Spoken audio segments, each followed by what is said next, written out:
Olá pessoal, está começando mais uma edição do Na Ponta do Lápis. Eu já agradeço a sua participação e companhia aqui na programação da TV Câmara Campinas. Julho está chegando, as férias estão aí se aproximando e você já sabe como vai fazer esse descanso com a sua família, com as crianças? Se você não sabe, fica aqui com a gente que a gente vai contar tudo para vocês com orientações e dicas. E para isso eu estou aqui com o professor de Economia da PUC Campinas, Isaías de Carvalho Borges. Professor, já agradeço a sua participação aqui no quadro da TV Câmara Campinas. É um prazer mais uma vez estar aqui com vocês. Obrigada. Professor, para começar, como que as pessoas devem se programar com a família agora para esse período de férias? É muito importante a pesquisa com antecedência. E hoje, com a internet, isso ficou muito fácil, né? O turismo foi muito beneficiado com as plataformas, onde você pode comparar preço de hotéis, preço de passagem, etc. Então, é muito importante, sobretudo num cenário que nós estamos vivendo, que é um cenário um pouco complicado, com muita incerteza em relação à economia nos próximos anos, esse planejamento com bastante antecipação, com bastante pesquisa, para não correr risco de sair de viagem e depois de ter surpresas desagradáveis e você, de repente, gasta mais daquilo previsto e aí você volta de férias e fica com dívida, que é o pior cenário, né? Então, o segredo hoje é pesquisar bastante, porque, felizmente, o Brasil é um país muito rico em alternativas de locais para você poder passar férias com família. Tem opções de todo tipo, praias, lugares históricos e etc, sul, norte, nordeste. Então essas alternativas também facilitam esse processo de pesquisa, porque você tem atrações para todos os gostos e para todos os bolsos, vamos dizer assim, né? Tem opção de todos os valores para você poder curtir as férias com a família. Então, tem jeito, né? É só fazer o planejamento certinho. Sim. E como que esse planejamento ele deve ser feito? O que a pessoa deve levar em consideração na hora de fazer a viagem? Deve levar em consideração, basicamente, estadia, alimentação e meio de transporte. Então, como eu disse, hoje a internet facilitou muito a pesquisa em relação, por exemplo, à estadia. Você consegue mapear todas as alternativas e, além disso, existe uma novidade permitida pela tecnologia, aplicativos que você consegue, por exemplo, alugar um quarto de casa que normalmente fica bem mais barato que um hotel. Outra dica, você paga menos quando você faz um agendamento com antecedência. Então, quando você vai alugar um hotel em cima da hora, se você vai viajar em julho, você deixa para fazer isso no final de junho, você sempre vai pagar um valor bem maior. Mas, por outro lado, para você fazer um agendamento com 1 ano ou 8 meses de antecedência, você precisa ter muita certeza que de fato vai fazer aquela viagem, porque também depois para cancelar isso pode ter custo, né?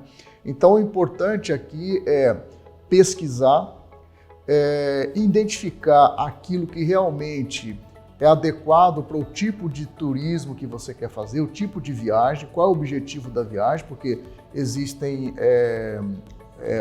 lugares que são mais adequados para uma coisa e outros para outras. Então, depende do objetivo da pessoa. Depende do objetivo. Tem criança, quantas crianças, tem idosos e etc. Tamanho da família. Então, tudo isso são coisas que interferem no tipo de coisa que você quer e que no final vai interferir no valor que você vai pagar por esse tipo de serviço. Professor, agora às vezes as pessoas estão em casa falando assim, poxa, meu orçamento está curto, é possível fazer uma viagem gastando pouco? É possível, como eu disse, o Brasil é muito rico em ofertas, né, de opções de férias. Campinas, por exemplo. Você pegar Campinas, você pode andar 50 quilômetros e ir para lugares muito interessantes.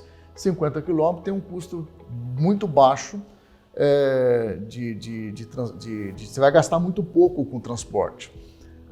Então, qualquer que seja o orçamento, é possível você planejar uma viagem curta, mas que vai fazer diferença para a família. Sobretudo se nós considerarmos que nós estamos saindo de um período bastante complicado. Durante a pandemia, nós ficamos aí de 2 a 3 anos, pelo menos, sem sair, sem viajar, fechados. Então, eu acho que vale a pena, né? Eu acho que todo mundo está precisando aí de ter esta alegria de poder fazer uma viagem de férias. Outra coisa interessante é que exatamente porque nós ficamos 3 anos fechados, então os hotéis, restaurantes, os parques ficaram com muito tempo sem receita. Então, muito destes, para tentar recuperar o atrasado, tem fazendo muita política de preço, promoções, exatamente para atrair de volta o público. Para ter aquele público grande. Isso. Então, mais um motivo para pesquisar com antecedência, para identificar onde você consegue fazer uma viagem com um custo mais reduzido. Tá certo. E a escolha do destino, como ela deve ser feita? A pessoa é melhor fazer pela internet ou ir numa agência de viagem? Que geraria, assim, menos custos?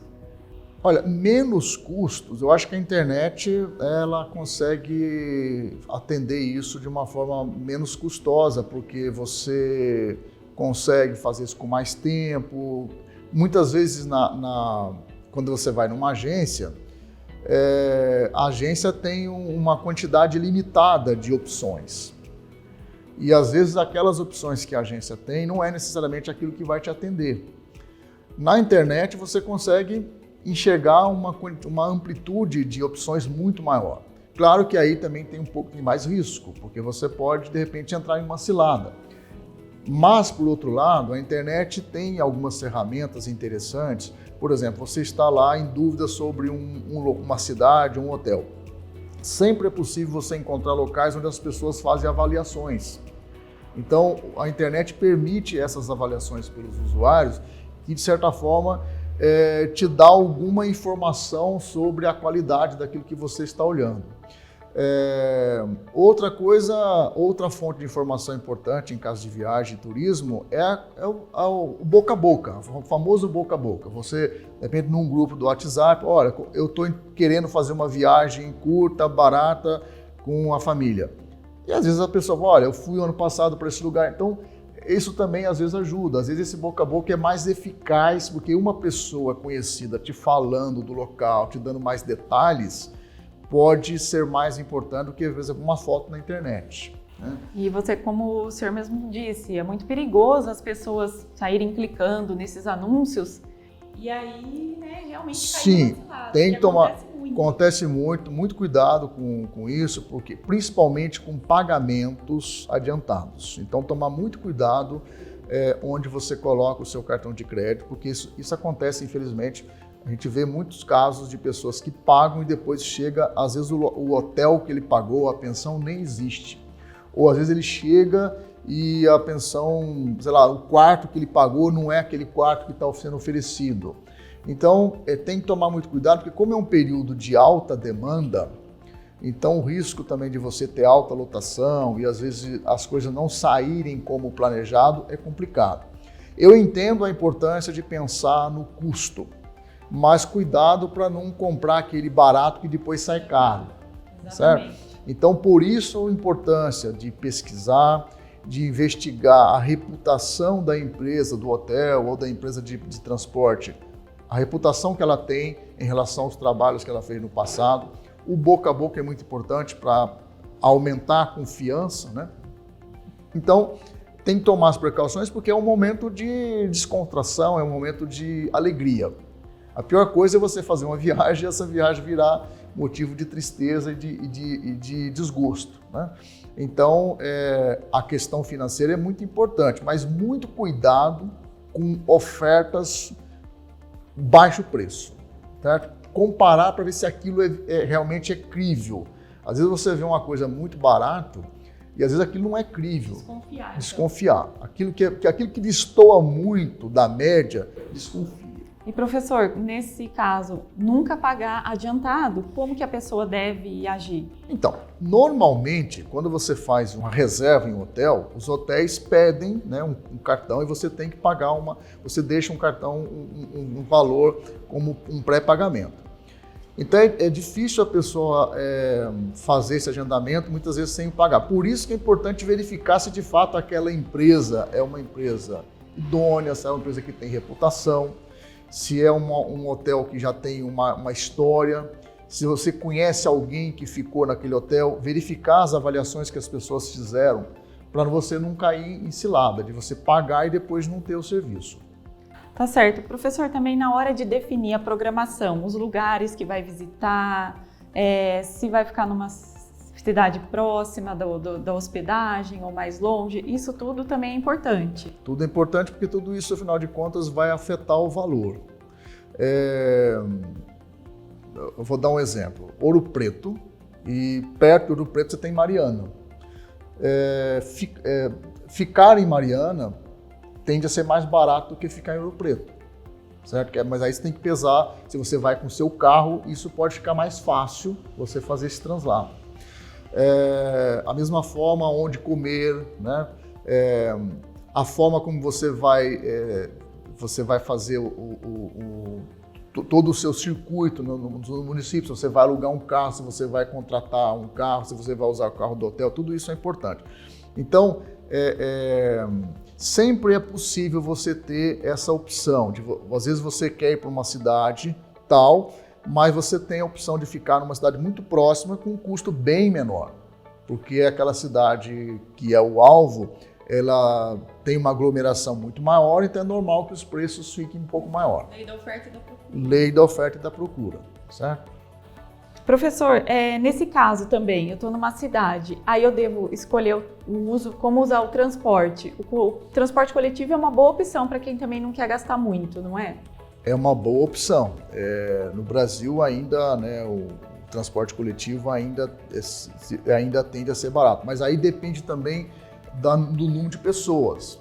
Se você estiver sozinho ou se você vai estar com 5 ou 6 pessoas, então isso vai interferir no preço do transporte. Então, qual é a melhor forma de você fazer o translado depende do tipo de turismo que você está fazendo e depende também do tamanho da família. Às vezes com uma pessoa o transporte coletivo pode ser mais interessante, mas com 5 ou 6 talvez já um carro, né, já fique mais barato. Na hora também de escolher, eu vou de carro ou eu vou de avião? O que seria mais viável? Ou depende também do orçamento, do que a pessoa quer? Depende do orçamento e depende do contexto. Infelizmente no Brasil, as passagens aéreas são bastante caras em comparação a outros países, mas é comum promoções, é comum às vezes, dependendo do teu destino, você consegue passagens bem mais baratas. Mas, por outro lado, é importante a pessoa pesar nesse preço outros tipos de custos, por exemplo, a demora de viagem, todo o desconforto. Porque às vezes você vai fazer uma viagem de carro, você vai gastar 2 dias, será que de fato é mais barato? Será que compensa? Será que compensa? Sobretudo se você levar em consideração a variável risco. Infelizmente no Brasil, o nosso trânsito é muito perigoso, muito violento. Então, e nessa época que aumenta o fluxo, os riscos de acidente também ficam maiores. Há regiões que nessa época, em função do inverno, são regiões que tem muita neblina, então você se expõe muito ao risco. Então vale a pena você expor sua família a tanto risco. Então essa questão do mais barato, do mais caro, precisa ser pesado. As alternativas precisam ser precificadas corretamente. Tá certo. E aproveitar os passeios de graça nos locais também é uma boa opção para quem quer gastar menos. Sim. Tem muito museu, muitos parques que a entrada é gratuita para a criança. Gratuito, às vezes é um preço simbólico. Então, daí a importância da pesquisa. Se você quer ir para um local, pesquisar bastante antes todas essas alternativas para que a viagem seja bem aproveitada. E, professor, também o que a gente quer deixar aqui para quem está nos assistindo é um resuminho aí com as principais dicas sobre essas viagens em julho, com a família, com as crianças.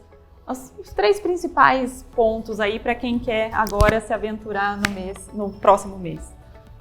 Primeiro, planejamento com antecedência para não correr risco de surpresas desagradáveis. Você vai viajar com uma família, sempre importante, tudo está bem planejado, para onde você vai, o trajeto, conhecer o trajeto, onde você vai ficar, onde você vai comer, tudo isso bem definido antes de sair de casa.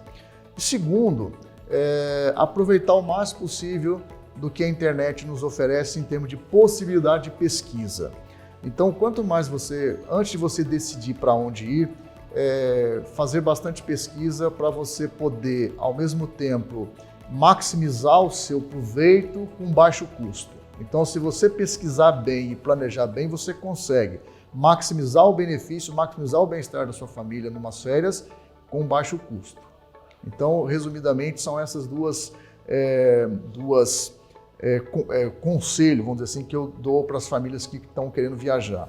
Planejar com antecedência para não ter nenhum problema de surpresa desagradável na viagem e fazer pesquisa antes de viajar para melhorar o resultado com baixo custo. Professor, obrigada novamente pela sua participação, sua disposição em estar aqui com a gente no quadro Na Ponta do Lápis. Foi um prazer mais uma vez estar aqui com vocês. A gente fica por aqui com essa edição do Na Ponta do Lápis. Eu conversei com o professor de Economia da PUC Campinas, Isaías de Carvalho Borges, e nós voltamos em breve com muitas outras dicas, informações e para tirar a sua dúvida sobre finanças. Até a próxima edição. Tchau, tchau!